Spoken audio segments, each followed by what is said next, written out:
In 1898, Marie Curie came to a profound realization. She understood that the secret to discovering a new element was not a flash of genius, but an act of unprecedented physical labor. This wasn't some big aha moment in a pristine white laboratory. No, it was a commitment to brutal physical endurance, to processing tons of dangerous pitchblende in a leaky, unheated shed. This was the moment she understood that the greatest obstacle to a breakthrough wasn't the complexity of the problem, but the sheer human inertia and the physical will required to see it through. And this quote right here, it really captures the start of her entire philosophy. You see, the image we have of a scientist is often one of quiet thinking, of a sudden flash of brilliance. Well, Curie's reality was the exact opposite. It was backbreaking, repetitive, industrial-scale work. She basically concluded that the only way to prove her hypothesis, that a new, powerful element was hiding inside this rock, was to physically wrestle it out of nature, ton by ton. This commitment, this decision to replace the fear of the unknown with systematic, focused work, that became the foundation of what we can call the Curie Principle. So to really get this principle, we're going to follow this roadmap. We'll start by looking at the forces that forged her incredible resilience long before she ever set foot in that shed. Then, we'll define the Curie Principle itself, its core ideas. We'll look at the specific systems she used to put that principle into action every single day. We'll then try to grasp the sheer scale of her legacy before finally getting to the one crucial lesson this all holds for us, the idea that fear is, at its core, just a data problem. But the strength to put up with the conditions in that shed wasn't born in that moment. It was forged over a lifetime of struggle. Her unflinching resilience, her whole approach to work and discovery was a direct result of the geopolitical oppression and personal scarcity that really defined her early life. I mean, just think about what this does to a person. As a woman in Russian-occupied Poland, the doors to higher education were just slammed shut. Knowledge wasn't a given, it was a forbidden prize. And this created this fierce, defiant drive in her. Later, when she finally made it to the Sorbonne in Paris, she faced extreme poverty. And we're talking about a level of scarcity where she reportedly fainted from hunger during her studies because she chose books over food. This mix of intellectual defiance and financial desperation taught her a really non-negotiable truth. And that truth was this: getting knowledge is the ultimate form of liberation. I mean, when you have nothing, when society denies you opportunity, the one thing that can't be taken from you is what you learn. Your understanding of the world becomes your freedom. And for her, this wasn't just some abstract idea. It was a survival strategy. It forged a lifelong discipline and an ability to sacrifice all comfort for the pursuit of intellectual growth. And that discipline would become the engine for everything she discovered later. So this transition from life experience to a core philosophy is absolutely crucial. Out of all these struggles, the hunger, the poverty, the oppression, a systematic belief system emerged for confronting the unknown, for tackling problems that seemed totally impossible. And this is the Curie Principle. You see, for Marie Curie, the unknown wasn't something to be afraid of. It was the only subject worth studying. The Curie Principle is this foundational belief that you can overcome any fear of failure, fear of danger, fear of the unknown, with relentless curiosity. But we're not talking about a passive, whimsical curiosity.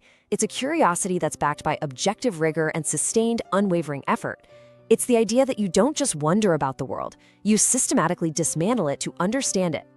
And this principle can be broken down into 3 pillars. First, the Objective Detachment Mandate. She was working with radioactive materials that were actively harming her health. Instead of letting fear dictate our actions, she treated the danger itself as just another data point to be observed and understood.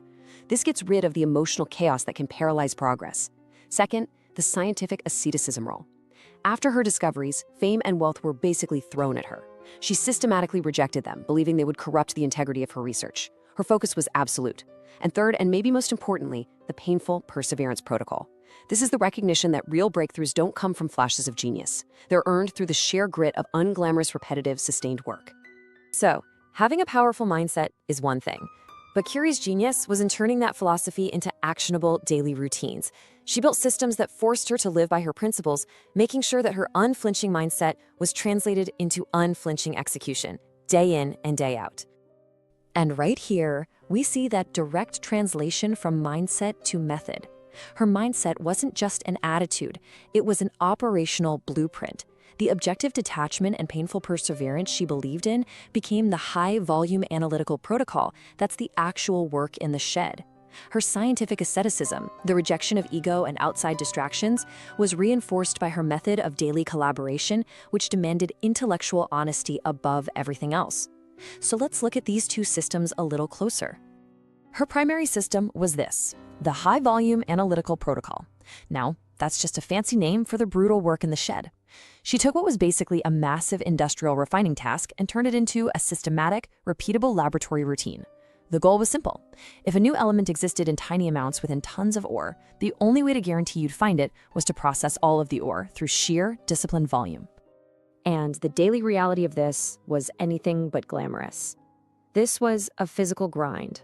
For 4 years, she and her husband Pierre processed tons of this raw ore.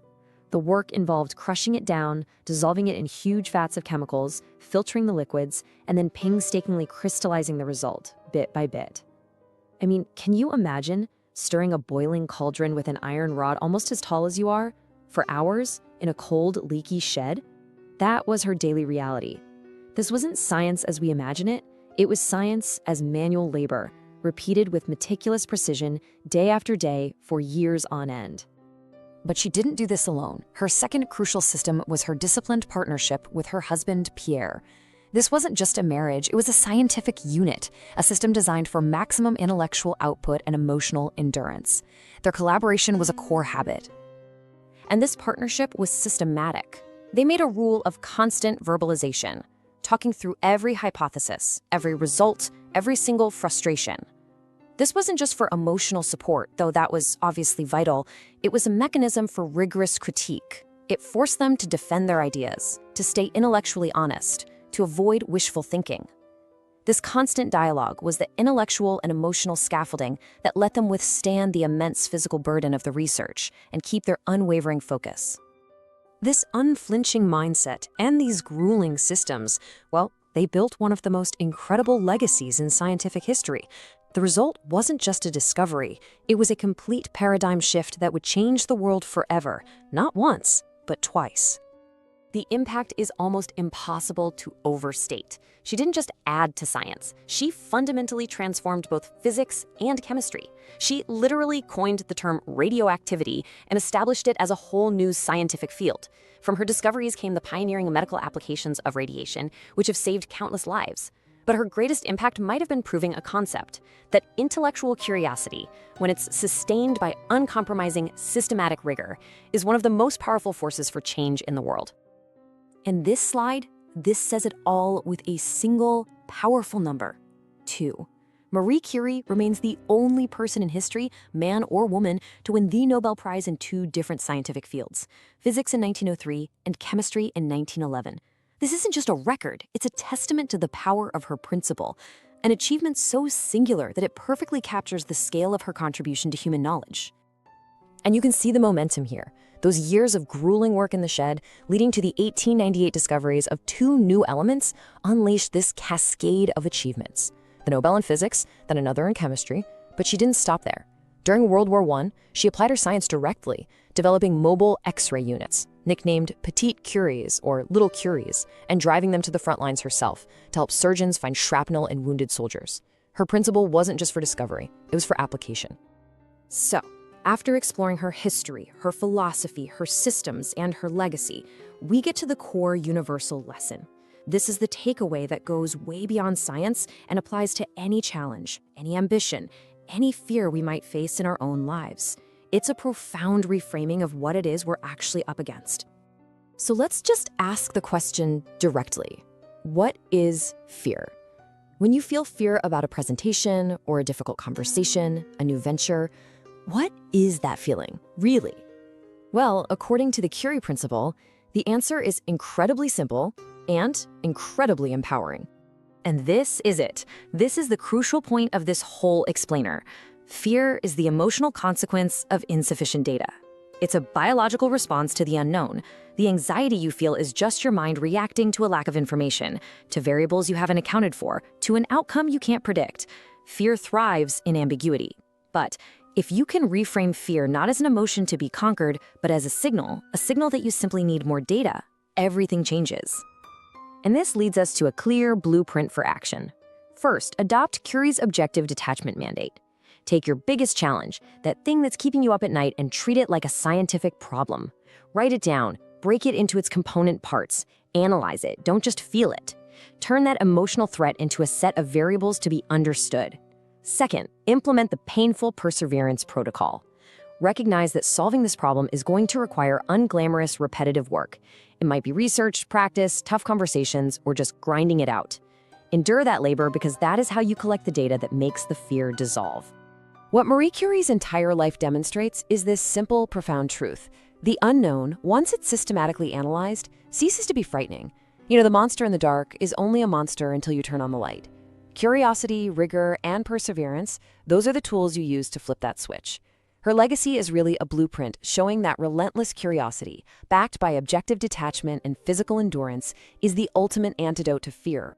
And so we end with her own words, which perfectly sum up her entire philosophy and the immutable rules she lived by. Nothing in life is to be feared, it is only to be understood. That right there is the heart of the Curie Principle. The path to overcoming our greatest fears isn't to be more courageous, but to be more curious. It's not about ignoring the unknown, but about having the discipline to systematically turn it into the known.